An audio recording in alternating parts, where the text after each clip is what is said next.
From our studio in Georgetown, this is the TV Delmarva Channel 14 News at 4. Good day, Delmarva. Reporter Rob Petrie here for TV Delmarva Channel 14 News. Straight ahead, an 18-year-old has died following a serious crash over the weekend near Milton. A $300 rebate for all taxpayers has been proposed by state lawmakers to combat rising fuel costs in Delaware. We sit down with House Minority Leader Danny Short to discuss it. And a Wilmington man has been arrested in connection with the shooting death of a Dover man. These stories and more coming up, but weather first with Hunter Alton.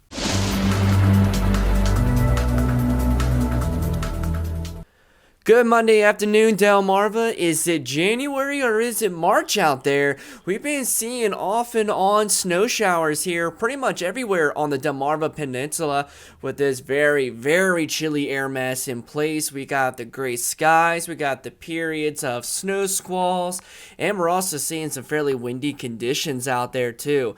Not to mention how cold it is. Currently outside the TV Delmarva studios, it is 35 degrees at this hour. Let's take a look at some radar going into this afternoon. We've been seeing plenty of snow squalls across the area with Viper 14. We got a nice little snowband across areas of eastern Sussex County, including areas of Ocean City. Salisbury's been getting some snow here and there. And even outside of TV Delmarva studios, we're seeing a little bit of some snowfall moments ago. Further north, we're still getting some snowbands moving from areas Dover on northward towards Wilmington. At least the good news is a lot of this is not accumulating because temperatures are a few degrees above freezing, so a lot of this is going to be dissipating once we get into the overnight hours. And let's have a look at those temperatures elsewhere on Delmarva this hour. Currently 38 degrees in Salisbury, 39 for Pocomoke City, 38 for Ocean City, 36 for Easton, 35 for Centreville, even cooler in Dover at 34, 33 in Wilmington, and currently 32 right now in Newark. We've been seeing some fairly breezy conditions out there, sustained anywhere from about 15 to 20 miles an hour from the north and west, and we're seeing some wind gusts consistently in the 25 to 35 miles per hour range. Currently gusting to 25 there in Georgetown, 22 for Salisbury, 26 for Easton, 31 in Centreville, and even gusting to 34 miles per hour in Newark. The combination of the cooler temperatures and these windy conditions, we're already seeing some wind chills already down into the upper 20s for the most part. Right now feeling like 27 in Georgetown, 24 in Dover, and it's already feeling like 21 all the way up north in Newark. Now tonight's going to be nice and frigid with temperatures well down into the 20s, but the good news is that it's going to be relatively short-lived because we're going to have a warm-up trend later on this week and some thunderstorm chances going into Thursday, and I'll have more details regarding that in just a little while. Well, a serious crash has claimed the life of an 18-year-old Rehoboth Beach woman over the weekend near Milton. According to Delaware State Police, the crash occurred Saturday night around 8 p.m. as a 2015 Chevrolet Cruze driven by a 19-year-old Milford woman was traveling westbound on Shingle Point Road, approaching the intersection of Gravel Hill Road. At the same time, a 2009 Ford F-250 pickup truck driven by a 43-year-old Smyrna man was traveling northbound on Gravel Hill Road, approaching that same intersection. On Shingle Point Road, just prior to the intersection, the eastbound and westbound lanes split, with the westbound lane making a sharp right curve. Now, as the Chevrolet approached the sharp right curve in the road for unknown reasons, police say the driver failed to negotiate the curve and entered into the eastbound lane, continuing westbound towards Gravel Hill Road. The Chevy then entered the northbound lane of Gravel Hill Road directly into the path of the Ford F-250. As a result, the front right of the Ford struck the front left of the Chevrolet in the northbound lane of Gravel Hill Road. The Ford then exited the west edge of the roadway and overturned on its left side before striking a fence post and a tree. The 19-year-old Milford woman driving the Chevy was properly restrained at the time of the crash. She was transported by ambulance to an area hospital where she was admitted with non-life-threatening injuries. Now, on the other hand, an 18-year-old Rehoboth Beach woman was not properly restrained at the time of the crash. She sustained life-threatening injuries as a result of the collision and was pronounced dead at the scene. The 43-year-old Smyrna man driving the Ford was properly restrained and uninjured in the crash. The 41-year-old Smyrna woman was properly restrained in the front right seat. She was transported to an area hospital and admitted with serious injuries. The road was closed for about 4 hours while the investigation was conducted, and the crash was later cleared. Well, to combat rising fuel costs, a bipartisan bill has been submitted that would give every tax-paying Delawarean a direct $300 payment from the state's nearly $1 billion revenue surplus. The bill is backed by both Republicans and Democrats and has support from Governor John Carney. The bill is expected to swiftly pass both chambers and then be signed by the governor in April. We got a chance just this morning to sit down with House Minority Leader Danny Short to talk about the legislation. He walks us through how the bipartisan bill became a reality. With our $100 million, we said, well, let's wait till DFAC comes out. Maybe it could be more. And obviously it did come out. So we were thinking 200, 250. And coincidentally, the other side of the aisle, one day we were in the hall of, Representative Valerie Longhurst, my colleague. She's the leader of the Democratic caucus. I'm the leader of the Republican caucus. She says, Danny, can we talk in the office a minute about your idea of the refund and the rebate? I said, sure, let's do it. So we got in there. Timmy Dukes, Representative Dukes, was our whip when their whip was there, Larry Mitchell, and obviously the Speaker of the House. And they said, we're thinking we'd like to get together on this, do it jointly for the taxpayers, and why don't we make it 250? And I said, and along with Tim, we said, we were really thinking 300. And they said, okay, if we're in agreement, let's go. So that's how it went. It was that very simple process. And then we had to get with the Senate, so we picked the phone up and sent a text over to Gerald Hocker and Brian Pettyjohn, the leaders on the caucus in the Senate, the Republican caucus, and they got with the D's over there. And next thing we know, we got a message back, 300 it is. We can get the bill drawn up. Let's get this done as quickly as we can. So I suspect the bill will be written this week. It will be basically on tax filers because that's the easiest way to get that information. People that filed taxes, who are you? We'll get the money. You can do a direct deposit. We have their mailing address. We can mail them a check, whichever way they're already into that system.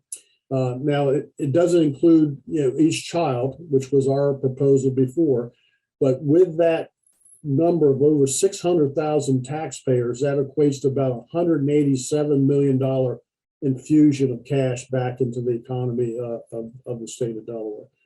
Well, a Wilmington man has been arrested in connection with the shooting death of a Dover man. According to state police, the incident occurred shortly before 4 p.m. on March 24th as troopers responded to Senator Avenue for reports of a shooting. The investigation determined a 33-year-old Dover man was seated in the driver's seat of a vehicle parked on Senator Avenue when 18-year-old Marcus Bailey entered the back seat of that car. Bailey engaged in a conversation with the victim, demanding their property, according to police. Now, at some point during the encounter, police say the victim was shot in the upper torso.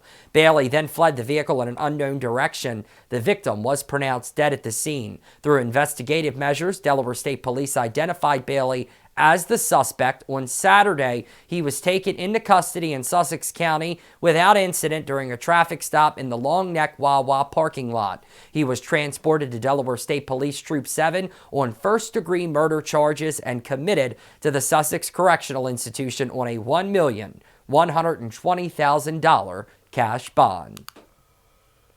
Well, Delaware public health officials have announced that the 4 statewide vaccine sites will be closed after March 31st as COVID-19 cases continue to decline across the first state. The Division of Public Health opened the sites to accommodate large numbers of Delawareans who wanted to get their COVID-19 vaccine. Due to the declining vaccination numbers at those sites, vaccine administration activities will shift to the state clinics. After March 31st, the sites in Dover, Georgetown, Wilmington, and Newark will no longer offer vaccinations. Testing at the sites is also in the process of moving to other locations as well.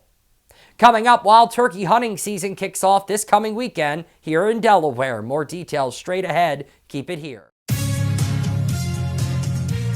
Wild turkey hunting season kicks off this coming weekend here in Delaware. Turkey hunting will begin this Saturday, April 2nd, with a one-day turkey hunt for youth ages 10 through 15, along with non-ambulatory hunters. Regular turkey hunting season will kick off the following Saturday, April 9th, and run through Saturday, March 7th. Hunting hours are a half hour before sunrise until 1 p.m. Monday through Saturday, with no Sunday hunting permitted.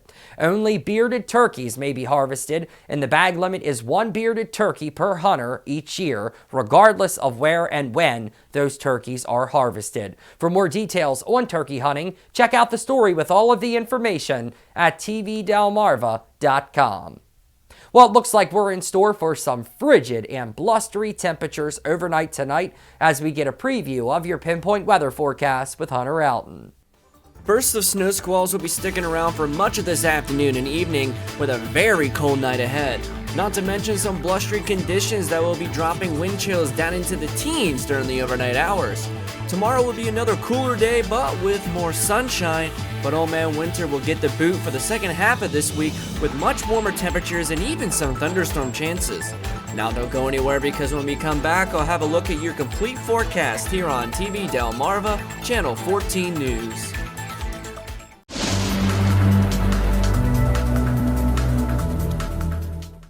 Well, Delmarva, I hope you're ready for a very, very frigid night in store going into the overnight hours tonight. You would think it should be about the mid-portions of January rather than we're almost getting into the month of April. But tonight, we're going to be looking at some decreasing clouds and some mostly clear skies, especially just after midnight. Take a look at these temperatures, though. 20 to 25 degrees. And it's going to be breezy too from the northwest, 10 to 15 miles per hour with some gusts as high as 30 at times. And a combination of those cooler temperatures and those breezy conditions, we're going to be looking at wind chills getting down into the teens. Very, very cold night ahead. Take a look at some of the forecast apparent temperatures during the overnight hours tonight. Look at these widespread areas of 14, 15 degrees for Centreville and Dover, 16 here for Georgetown, and even along the coastal locations, 17 what it could feel like tonight across areas of our Atlantic coastlines. Well, the good news is after tomorrow, spring's going to come in and smack winter right out of here, and we got some nice warm weather to finish out this week. Take a look at futurecast, rest of the overnight hours into the day on Tuesday. This is 8 o'clock this evening. We still got plenty of clouds moving into the region. Could be still looking at a few isolated snow squalls here and there. Temperature is very chilly. We're already down to 30 degrees by this time in Georgetown, 31 for Salisbury, 29 for Centreville and Easton. But once we get into the heart of the overnight hours, we're going to be looking at clearing skies, and that's going to allow the temperatures to really start dropping down into the mid and even lower 20s, especially going into tomorrow morning. We're going to be looking at some mostly sunny skies. Temperatures right around 25 degrees there in Georgetown, and even the lower 20s all the way up north in Newark and Wilmington. But by the time we get into the afternoon hours for Tuesday, we're still going to be looking at plenty of sunshine, especially during the daytime hours. Temperatures are still going to be on the chilly side, getting into the upper 30s and lower 40s for the most part. But then getting into the evening hours, 8 o'clock, we're going to be looking at an increase in those clouds from southwest to northeast. Temperatures are still fairly chilly in the mid and upper 30s, and by the time we get into tomorrow night, we're going to be looking at mostly cloudy skies, and temperatures will still be rather chilly, but won't be as cold as it will be during the overnight hours tonight. Temperatures dropping into the upper 20s and low 30s. Take a look at Tuesday forecast. Overall, though, we're going to be looking at mostly sunny skies, and like I mentioned, another chilly day too, with those afternoon highs of 40 to 45 degrees. Still going to be breezy at times too from the northwest, between 10 and 15 miles per hour, but we will be increasing the clouds the closer we get into the evening hours. Even though temperatures are going to be fairly chilly tomorrow, we're still going to be dealing with some allergy concerns. Tomorrow's allergy index is going to be in the medium-high territory, 7.5 out of 12, all thanks to those breezy conditions. And we already see a lot of the budding on the trees at this time with the typical allergens of juniper, maple, and alder. Now take a look at the marine conditions. Going to switch gears To the Atlantic coast, we got mostly sunny skies, 42 degrees for Tuesday. Winds from the northwest at 15 to 20 miles per hour with seas of 1 to 2 feet. Take a look at the Delaware Bay. We got mostly sunny skies, 43 degrees. Winds from the northwest at 10 to 15 miles per hour with seas of less than 1 foot expected. And then at Chesapeake Bay, we got mostly sunny skies, 45 degrees. Winds from the northwest at 10 to 15 miles per hour. And we got seas of around 1 foot expected. Now, going into the overnight hours tomorrow night, like I mentioned, we are going to be increasing those clouds with some mostly cloudy skies overall, and another cooler night in store too, but not as cold as it is tonight, 28 to 34 degrees. But the good news is those winds will be calming down from the west at about 5 miles per hour. Now, let's take a look at that extended outlook. Well, after tomorrow, we're going to be looking at a warming trend going into Wednesday. We're still going to be dealing with plenty of clouds, though, and mostly cloudy skies, but temperatures are going to be closer to near average, around 57 degrees, but we really warm up by Thursday, just out of ahead of a cold front that could deliver us some scattered thunderstorm chances with temperatures getting into the lower 70s. That's exactly what we missed here on Delmarva over the last couple of weeks. Drier conditions going into Friday, a little bit cooler in the lower 60s and mostly sunny skies, but getting to near average towards the weekend, and we're going to be introducing some rain chances by Sunday with temperatures around 57 degrees. Coming up, the slap heard round the world. Will Smith confronts Chris Rock during last night's Oscars. We'll have a full recap of the controversy and what happened straight ahead. Don't go away. Well, it's being called the slap heard around the world. Will Smith walked on stage at the Academy Awards and slapped Chris Rock right across the face after the comedian made a crass joke regarding Will Smith's wife, Jada Pinkett Smith. Now, Pinkett Smith suffers from alopecia. That's an autoimmune disease that causes hair loss. As a result, last year she shaved her head to raise awareness of the condition. Chris Rock made light of it last night, jokingly saying, quote, "Jada, I love ya. G.I. Jane too. Can't wait to see ya." This enraged Will Smith, who walked on stage and slapped Chris Rock right across the face. He then returned to his seat and screamed twice, "Keep my wife's name out of your blanking mouth." The incident went viral instantly as the entire ordeal was broadcast live around the world during the Oscar ceremony. Following the ordeal, though, Smith won the Oscar for Best Actor. During his acceptance speech, he apologized to the Academy, but not to Rock. Chris Rock has refused to press charges. Weather Classroom is sponsored by No Nonsense Office Machines, committed to providing quality products and services with over 15 years of experience here in Sussex County.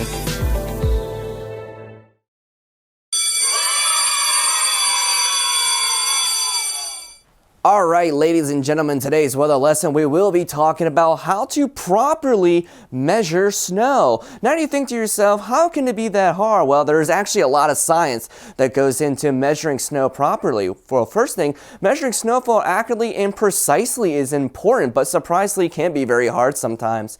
The National Weather Service heavily relies on volunteers and the general public to provide snowfall measurements during winter weather events.